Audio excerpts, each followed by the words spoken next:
Phone വിളിച്ചിട്ട് phone കണ്ടില്ല ഞാൻ. കാണൂല സത്യം പറ. ചുമ്മാ എന്നെ സംശയിക്കില്ല. ഞാൻ ആ വിഗ്രഹമൊന്നും ഞാൻ എടുത്തില്ല.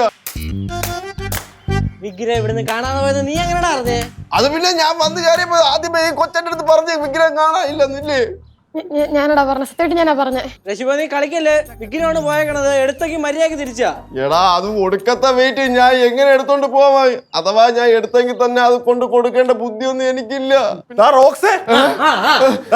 ഇല്ല എടുത്ത സാധനം തിരിച്ചാടാ. എന്തെടുത്ത നിങ്ങളല്ല ഞങ്ങളുടെ വിഗ്രഹം മര്യാദ തിരിച്ചു തരാൻ. നിങ്ങളുടെ വിഗ്രഹം എവിടെ പോയത് എനിക്ക് അറിയണോ? ഒന്ന് പറഞ്ഞു.